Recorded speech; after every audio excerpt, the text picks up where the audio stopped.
बिस्मिल्लाहिर्रहमानिर्रहीम। लाखों करोड़ों दुरूदो सलाम मोहम्मद मुस्तफ़ा सल्लल्लाहु अलैहि वसल्लम और आले मोहम्मद पर। मैं हूँ उमर दराज गोंदल।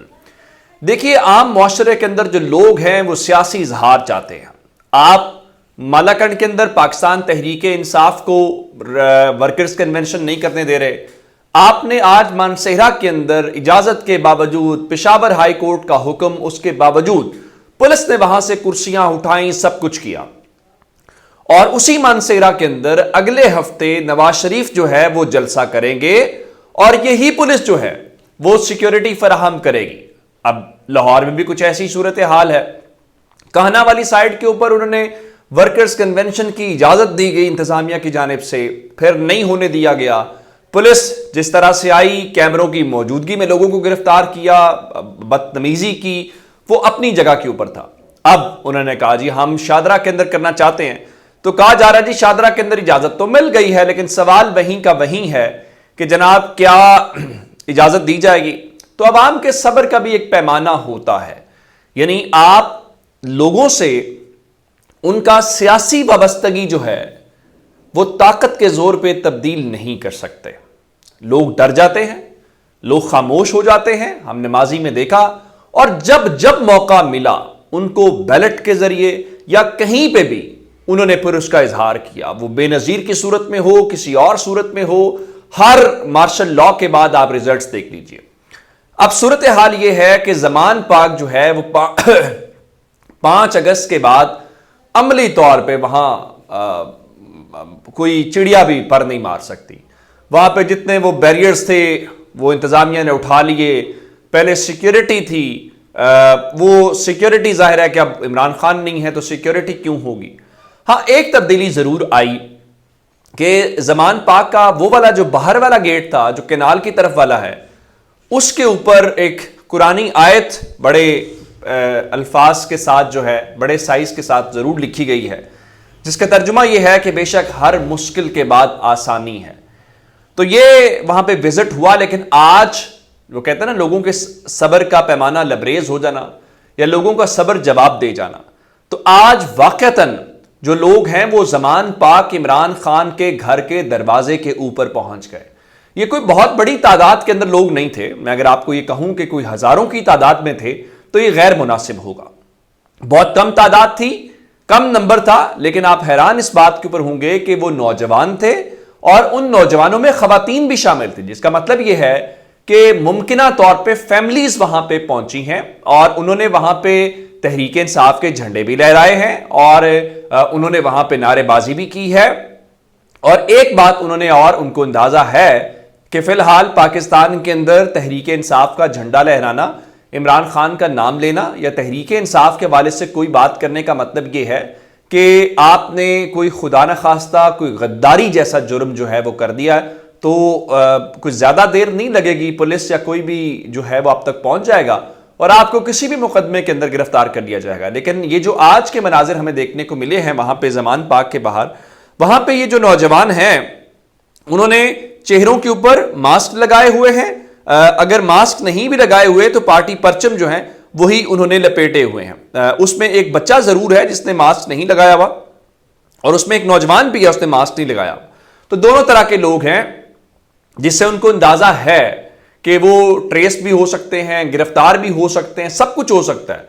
लेकिन उसके बावजूद वहां पे उनका जाना ये बहुत इंपॉर्टेंट है। इससे हमें समझना चाहिए। देखिए, अगर कोई पुरअमन तरीके से अपनी सियासी रास्ता ले रहा है तो मेरा नहीं ख्याल कि उसके ऊपर हमें पाबंदियां लगानी चाहिए। और पाकिस्तान का आइन भी ये कहता है और इसी में देखिए, इस पाकिस्तान को इस बहरान में से निकालना है तो हमारे घर के जो तमाम बड़े हैं उनको ज़र्फ बड़ा करना पड़ेगा, अनाएं छोटी करनी पड़ेगी। मैं किसी एक की बात नहीं कर रहा, क्रॉस द बोर्ड फिर ये मसले का हल निकलेगा। हमारे घर की बात है, आप माने या ना माने, पाकिस्तान एक बहरान का सामना कर रहा है और इस बहरान में से आप तभी निकलेंगे जब तमाम स्टेक होल्डर जो हैं वो एक पेज के ऊपर होंगे।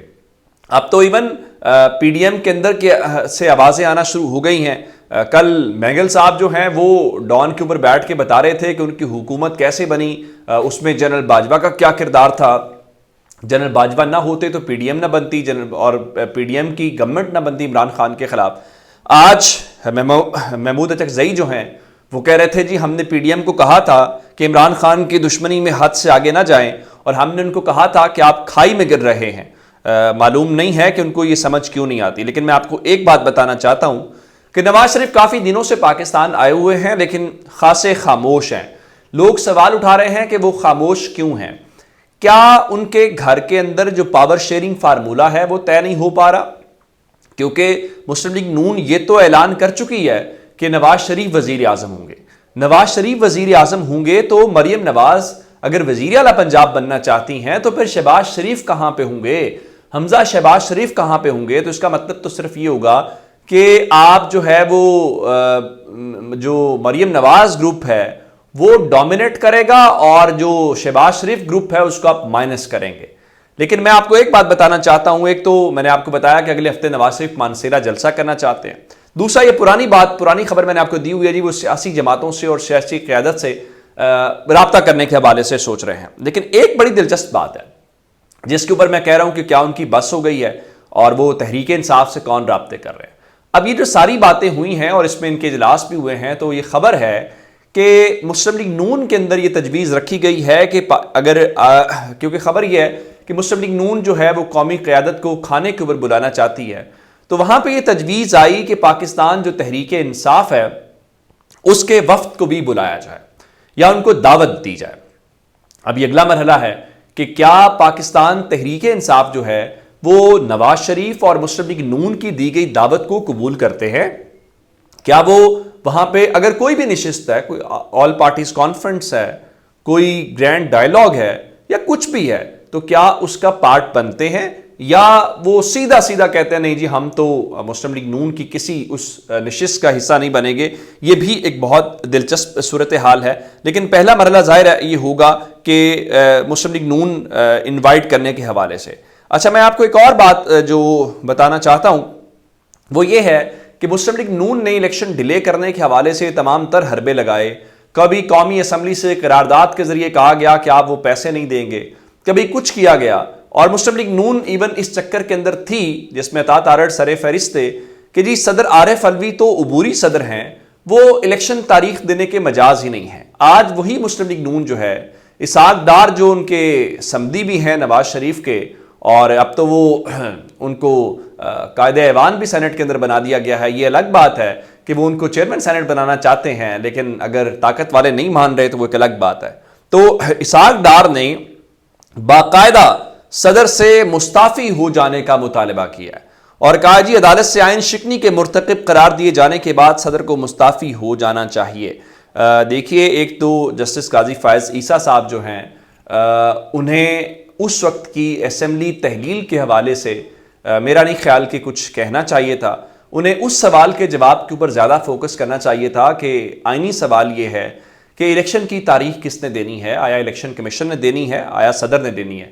اس سوال کا جواب انہوں نے نہیں ڈھونڈا۔ پنجاب اور خیبر پختونخوا کے الیکشن 90 روز میں نہیں ہوئے، اس کا ذمہ دار کون ہے؟ انہوں نے اس سوال کا جواب بھی نہیں ڈھونڈا۔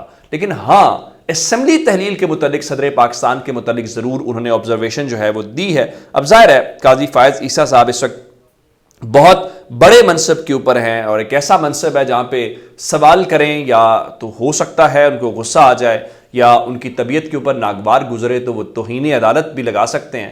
لیکن میرے خیال سے قاضی فائز عیسیٰ صاحب کو جس طرح انہوں نے پہلے وہ کہتے آئے ہیں جو سوال عدالت کے سامنے نہیں ہے اس کے اوپر نہیں ہونا چاہیے تھا، لیکن بہرحال وہ کچھ بھی کر سکتے ہیں۔ اپنا بہت سا خیال رکھیے گا۔ خدا حافظ۔